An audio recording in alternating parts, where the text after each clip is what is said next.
Zápas na Islande, ktorý vôbec nepodceňujeme. Island v domácom prostredí, špeciálne v domácom prostredí je veľmi nepríjemný, je bojovný a nečaká nás nič ľahkové.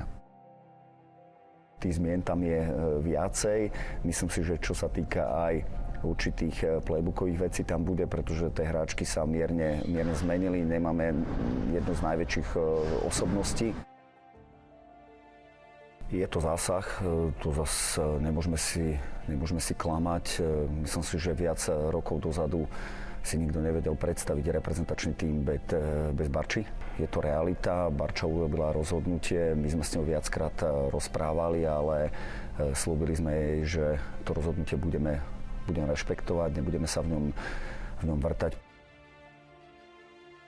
Potrebujeme to nahradiť tou tímovosťou. Potrebujeme to, aby sme sa nesústredili na jednu, dve hráčky. Je to strašne dôležité, aby každá jedna hráčka dávala maximum svojich schopností, ale najdôležitejší je tím.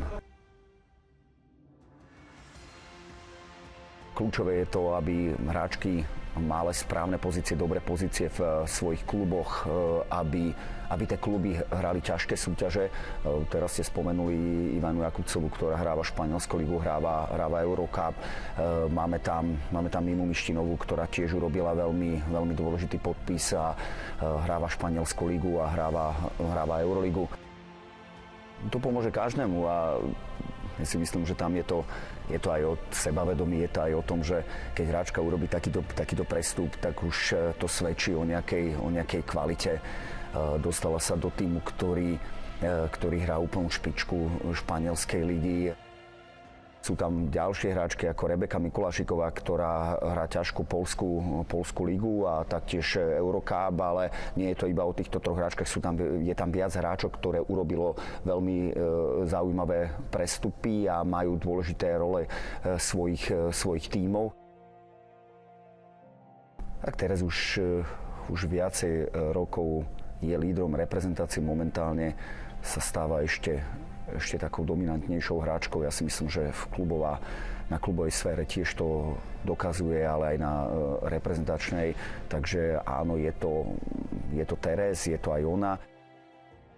Kľúč je si myslím k tomu, aby hráčky boli v tom reprezentačnom tíme a boli z našej ligy, je to, aby absolvovali ťažké európske zápasy a ja veľmi rešpektujem každý jeden klub, ktorý hrá Slovenskú ligu a každého jedného človeka, ktorý robí v slovenskom basketbale, pretože vieme, v akých podmienkach sa pracuje, ale keď už sa bavíme o tej najvyššej úrovni ako reprezentačnej, tak tam už je potrebné odohrávať tie zápasy na ťažkej medzinárodnej úrovni.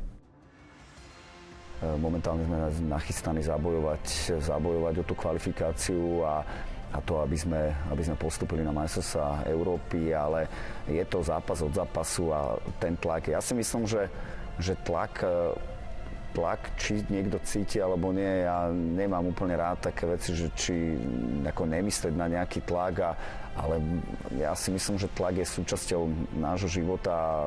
Keď človek robí s národným tímom, tak je to 5-násobne tak a ja si myslím, že netreba sa báť zodpovednosti, či už na lavičke, ale zodpovednosti ani na ihrisku. Treba do toho maximum a uvidíme, ako to bude. Je to o tom, každý vydá zo seba všetko a to je najväčšia a najlepšia reakcia na tlak, či si ho človek pripúšťa alebo nepripúšťa.